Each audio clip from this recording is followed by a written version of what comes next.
قرآن مجید میں اہل بیت کی تعبیر رسالت مآب صلی اللہ علیہ وسلم کی ازواج مطہرات کے لیے استعمال ہوئی ہے؟ اعوذ باللہ من الشیطان اللعین الرجیم، بسم اللہ الرحمن الرحیم۔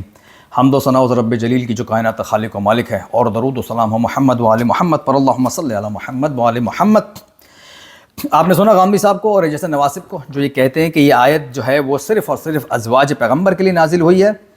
تو دو چھوٹے سے نکات اس آیت کے متعلق۔ پہلا تو یہ کہ جو قرآن مجید کا نزول ہے، جو ترتیب ہے اس کی، وہ ترتیب نزول نہیں ہے۔ ایگزامپل، ایک سورہ ممکن ہے کہ مکی ہو، اس میں مدنی آیات بھی موجود ہیں۔ ایک سورہ ممکن ہے کہ وہ مدنی ہے بٹ اس میں مکی آیات بھی ہیں۔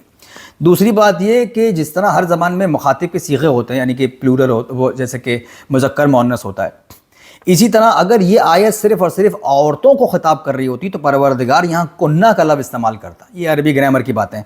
اس کے برعکس پروردگار نے آن دا ادر ہینڈ یوز ان کم بتا رہا ہے کہ یہ ایسا پلورل ہے جس میں مرد بھی شامل ہیں، تو لہٰذا عورتوں سے تو بات ہو ہی نہیں رہی۔ یہ دو باتیں۔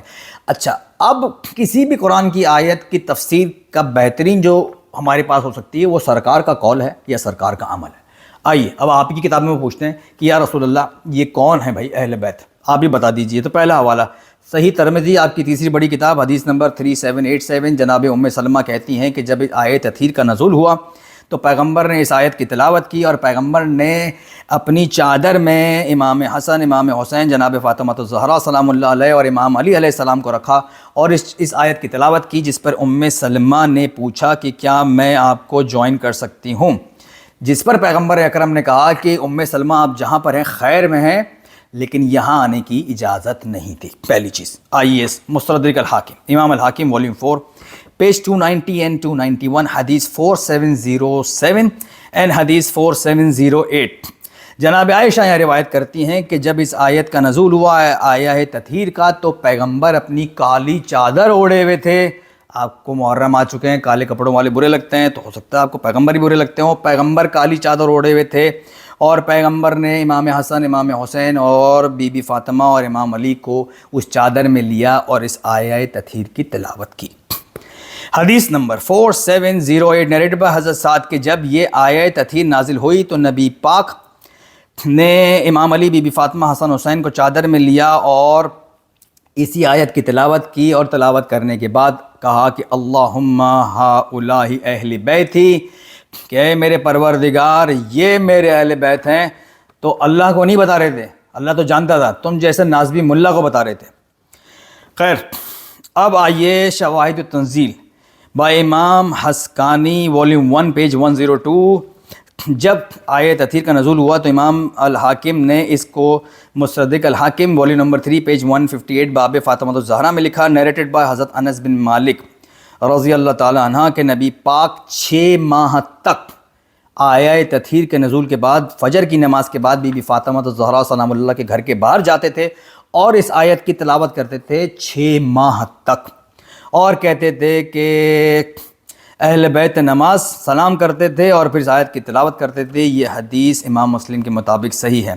سیم حدیث انس بن مالک سے، اسی حدیث کو، ایگزیکٹ حدیث کو نیریٹ کیا ہے امام ذہبی نے اپنی کتاب سیرہ اعلام النبا والیوم 2 پیج 134 پر، شواہد التنزیل بائی امام حسکانی والیوم 1 پیج 102 پر۔ The same hadith has been mentioned by Abu Bakr bin Abi Shayba in his Al-Musannif volume 6 page 181۔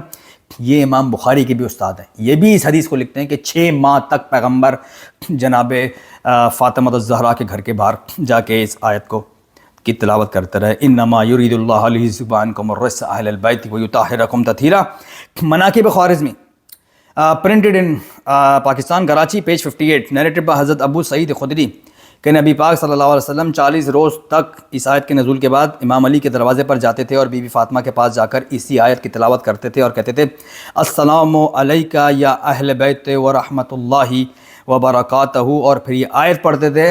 ہاں بھائی غامدی، پتہ ہی نہیں رسول کو کہ یہ آیت کہاں پڑھنی ہے، بتاؤ جا کے رسول اللہ کو۔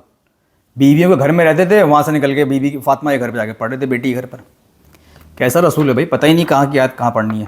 آخری حوالہ آپ کا صحیح مسلم پرنٹڈ ان بیروت لیبنان 2010 میں، حدیث نمبر 2404 پیج 1198 باب فضائل علی ابن ابی طالب اینڈ دس حدیث از بین نریٹڈ بائی سعد ابن ابی وقاص. وہ کہتے ہیں سورہ آل عمران کی جو ورس نمبر 61 ہے، فَقُلْ تَعَالُوا نَدْعُوا أَبْنَاءَنَا وَأَبْنَاءَكُمْ وَنِسَاءَنَا وَنِسَاءَكُمْ وَأَنفُسَنَا وَأَنفُسَكُمْ ثُمَّ نَبْتَهِلْ فَنَجْعَلْ لَعْنَةَ اللَّهِ عَلَى الْكَاذِبِينَ.